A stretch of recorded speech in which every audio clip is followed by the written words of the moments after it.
Hi everyone, welcome back to my channel. I know it's been a while. I've been teaching myself to use wood with resin. I'm new to this and I got this pack off of eBay. I think it's a furniture maker who sells off the end bits and they're pretty good. I'm really impressed with this piece, but I'm going to practice some before I turn this into a painting because it's absolutely gorgeous with that two-tone there. But I'll save that one till I've had some practice in. I'm going to use my new Dremel saw, which I treated myself to do the wood with, and I'm going to cut these down a wee bit because they're a bit chunky, so I don't want that chunky a pendant, so I'm going to do it. This is a bit stiff because it's brand new, just bear with me. I need to put the wee foot down to make it safe, but it's a bit stiff.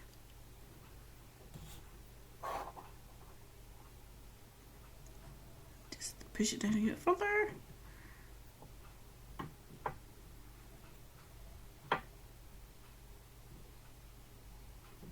That's it. Okay, happy with that. I'm going to speed this bit up though because it can get quite noisy.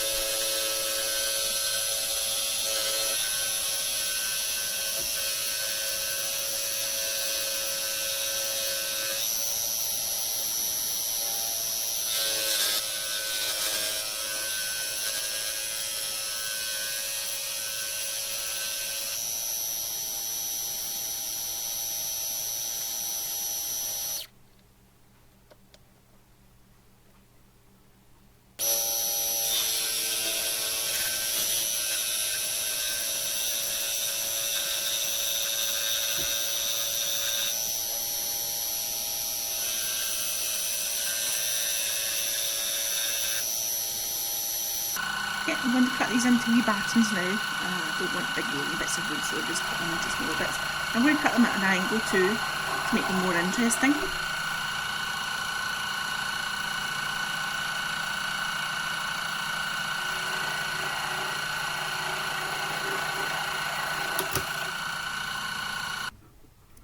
You can also make them jaggy looking. You've probably seen these before. I just went round this with a wee craft knife to give a guideline as to where it would snap. Put it in a vise and then pull it till it snaps. It's quite easy. There we go. And some nice jaggy bits there. Oops, butterfingers. Well, just get that. Okay, so you can see how it's gave a nice wee jaggy look. And you can also see where I took the craft knife around the edge there to give it a guide. So that'll be interesting. Okay, now that they're all sawed and shaped, I'm going to dust them off because there'll be lots of sawdust and debris on these, and you don't want that left on them because that will cause bubbles to get trapped on the wood. So I'm just going to brush them all off and make them all nice and tidy. Okay, now that they're all tidy, I am going to put some gems on them, and to do that I'm going to use these wee wishing jars of tumbled gems that I got off of Amazon. They were quite reasonable and they did have a lot more than this in the pack to start with, but I used them for other projects. This is basically what I've got left for the moment, so see what we've got here. You probably hear my dog padding around in the background there. That's Storm.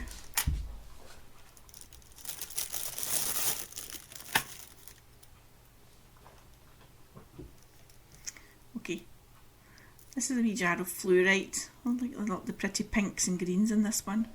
I'll probably use this one actually. Turquoise is nice, but I think they're a bit big for the end of the pieces of woods I've got here, so yeah, we'll use the flourite.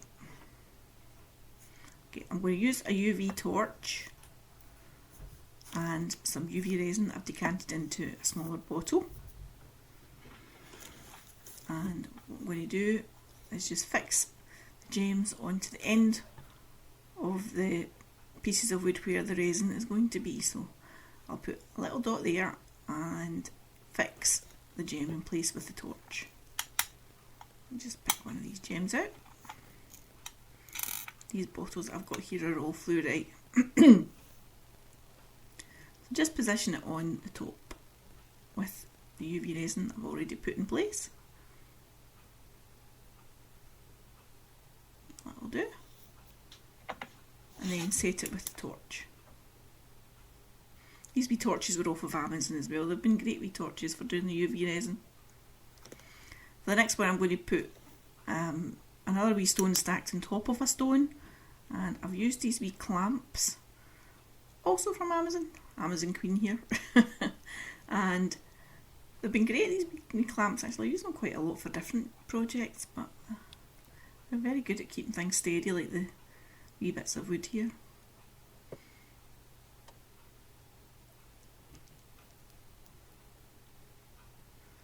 Give that a few wee minutes under the lamp. I've sped this bit up for you because it takes a wee while. Okay, so here's all my battens I have done with the flourite. Oh, focus. Focus. Doesn't want to focus. There we go. I love these ones. Look, they look like little flowers, don't they? And one in the end looks like a wee candle. I just love that. Okay, so now that we've done that, we're going to create a wee tube around them for holding the resin. And to do that I'm using this resin tape, which is it doesn't leave a sticky residue on the resin once it's been set, so we'll use that. You don't want your bit of wood too far up because you want to form a tube and hold the resin, so we'll put it a wee bit further down. And I don't like to put it right to the edge either because I want a wee bit of an overlap. So if we hold, oh, this is footery. If we hold that bit down, and then we can keep turning it in until it's completely rounded and formed a wee tube.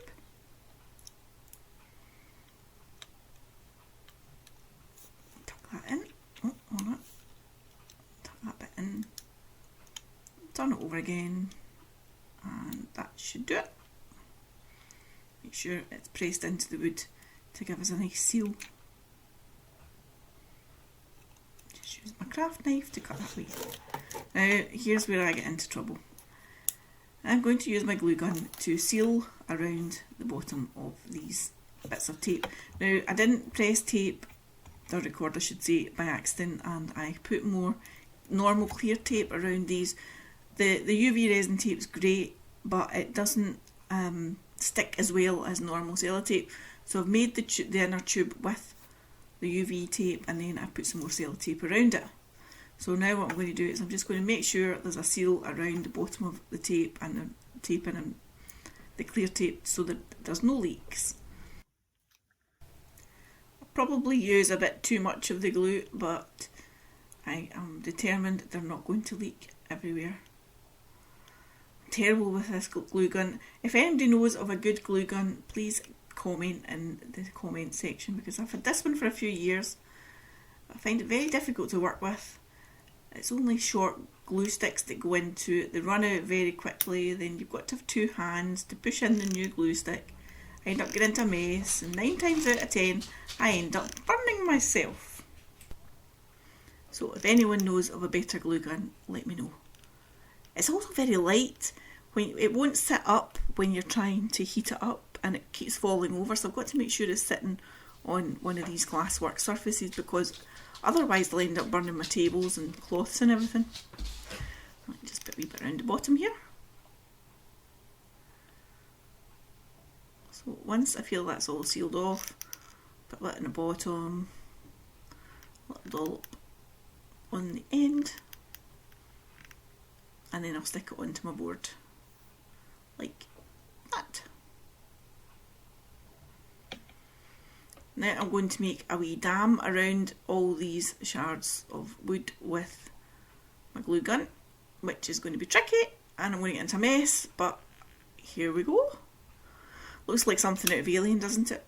You know, when they go into the crashed spaceship and they try to, so they find the room with all the eggs in it, and they start opening up. That's what it looks like. I'm going to put some more glue into this gun now, this silly gun. And excuse my big arm while I make the rest of this wee dam, just in case there are any wee bits that I've missed with the glue and the tape and it runs out. It's not going to run out all over my table and make a mess that I can't fix. So this will just prevent the resin hopefully running everywhere if there is a leak, just as a wee precaution. Oh, excuse my big ugly hand here. Ooh, I need to use some moisturiser. Anyway, so that's the dam done, and I knocked one off because I'm so clumsy. So I'll just stick that one back down. Oh, it's stuck to the table. Hold on. Just get that off of there.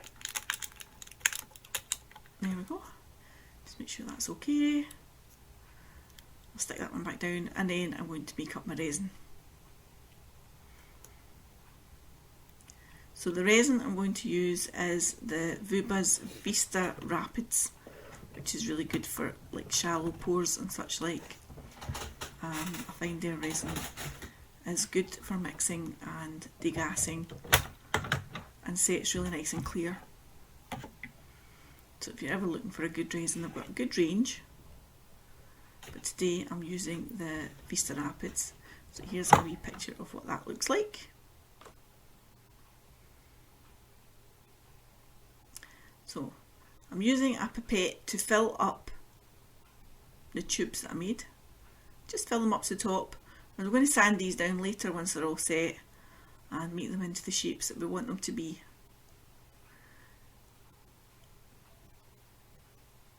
And once these are all filled up, I'm going to leave them for 2 days. Make sure they're nice and hard before we start sanding them. So I'll set these aside now, and I'll see you in 2 days once they've set. Bye for now.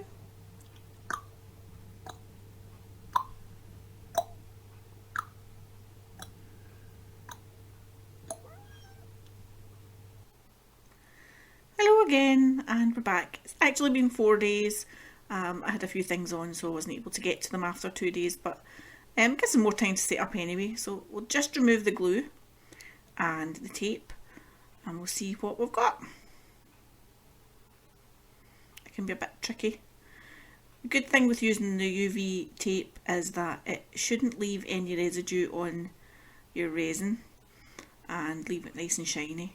Although I will be sanding these down, so I suppose that wasn't really necessary, but it makes it easier to remove. So that's a clear tape off of that one. And now we'll get the UV tape off.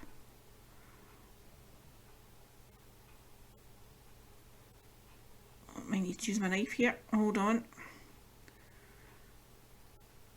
Yeah, that's not going to come away, is it? No. Just get my knife.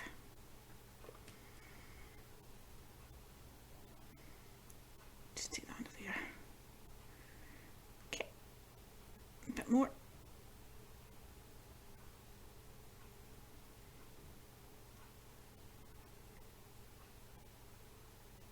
That's it. It's coming now.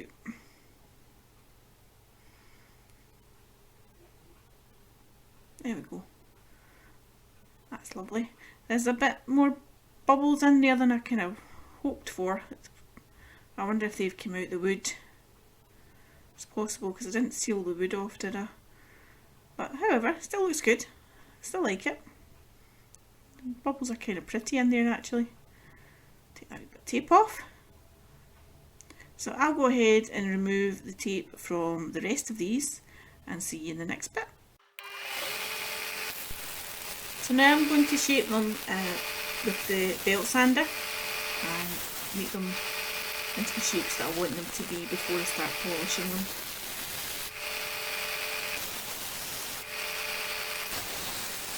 It's very noisy and very messy. I've sped this bit up for you so that you don't have to stand and watch me sanding for hours on end.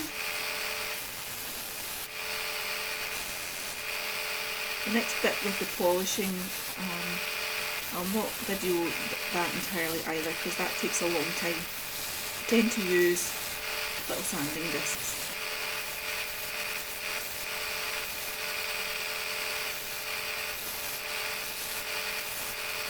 I'll go ahead and shape the rest of them like this one.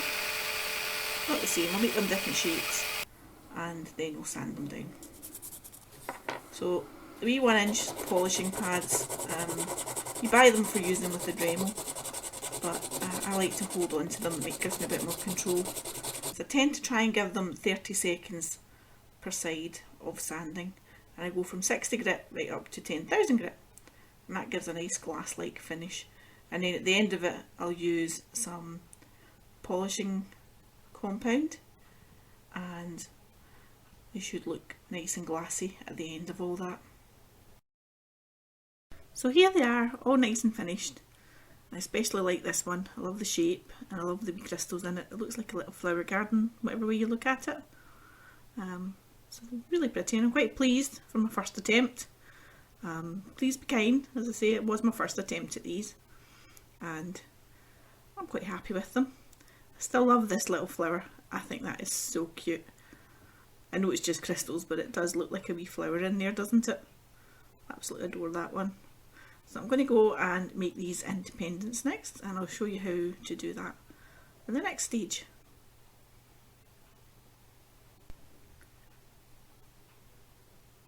So for this stage I'm going to use my little hand drill. Again, this is a product I got off of Amazon, and I have left the link in my description below. I'll use the larger screw at the end in the wee box. It does come with other drill bits as well, but this one is the best I find for making the little hole and end for putting your screw in eye pin. So just get that in there, make sure it's nice and tight, and if we go to the end where you're going to put the eye pin in, and make a wee drill hole in the end. These wee drill bits are actually really good, and they're not that expensive either. I use them quite a lot for putting the bails and such like into all my pendants.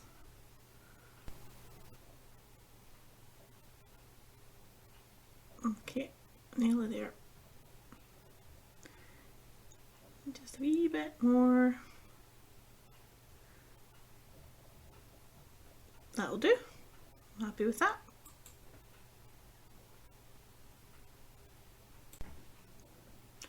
So I'm going to use these wee screw-in bails. Again, I bought these on Amazon, and I'll leave a link in the description to where you can get them. There's loads of places sell them, but I usually just tend to use the same supplier all the time on Amazon, and they're very good for holding chains in the end of pendants. So I'm going to put these two in. I'm going to use my pliers for this. So if you hold the eye end of the wee bail in your pliers, and then put the end in your wood, and then screw the piece of wood onto it, that should just take it in there nicely. There we go.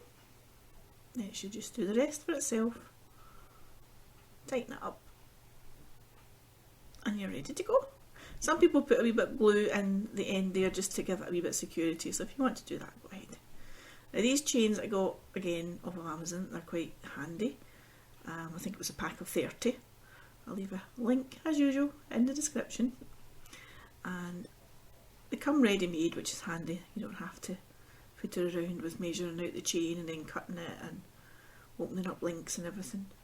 So all I'm going to do is take the link off, so that, oh, hold on, take the link off this end so that I can thread the chain through the eye. I'm going to use my wee ring to take that off there. Oh, need to open it a bit more.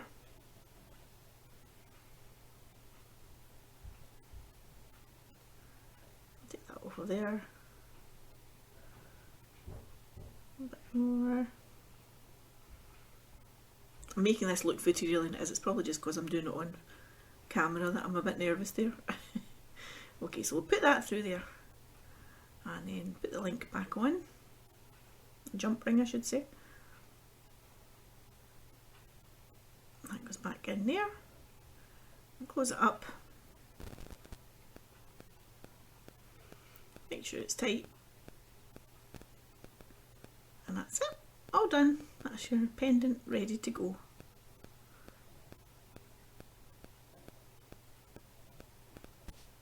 There we are. All done. That's the one with the wee flower in it that I liked. I'll show you that one again. I actually love this one. I'm sad to sell this one. I think I'll keep it for myself.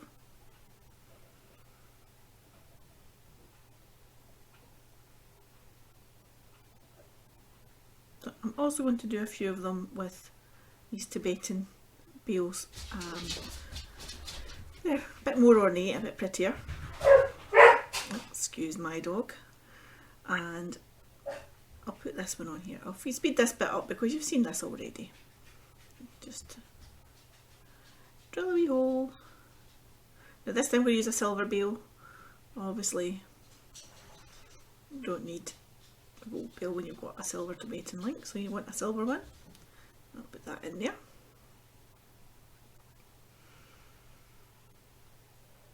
And I'm going to put that on there, but I need another jump ring to do this. So I'll bring out my box of jump rings, and I think I'll choose, what size will I choose? We'll go for that size. I think that will be okay. I don't want it to be too big, so I think that size will look good. I might run into a wee bit of trouble here because I don't know if the ring to open the jump ring will fit in with everything on it, but we'll try. Hold on. Okay, so open it up. You want to put both on there, and it's tricky. Hold on. See, there's not an awful lot of space once you've got both ends in the jump ring to get in at the wee jump ring to close it. Oops, butterfingers. I'll try again. No, definitely not going to be able to do it like that, so I'll get my other set of pliers. Okay, and then I'll hold both ends and close that together. Bit trickier than I thought it would be, but where there's a will, there's a way. Yeah, just tighten that up. And there we go. So I'm going to put a cord through this one. I've got some nice coloured cords there, so I'll choose one that's going to complement it. I like how these ones curve a little bit.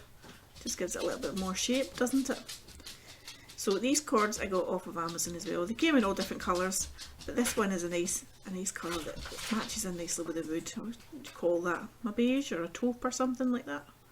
But hold on, I'm going to tidy up. I'm getting into a wee bit of a mess here, and this is when I start knocking things over and dropping things. So if I tidy up a wee bit, and then we'll go into putting the cord in. Put these away. Bear with me a wee second. Okay, so what we do is take the end off, or the clip off this end.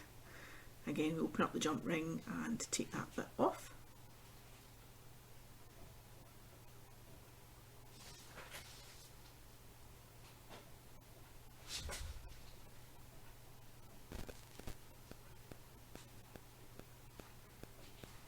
And then just feed the cord through the bale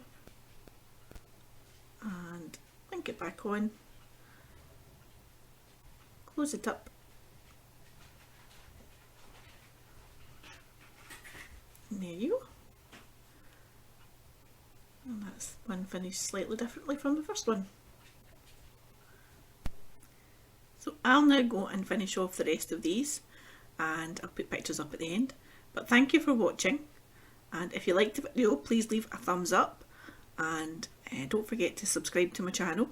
It all helps in the long run, and hopefully we'll see you in the next one. Thanks again. Bye.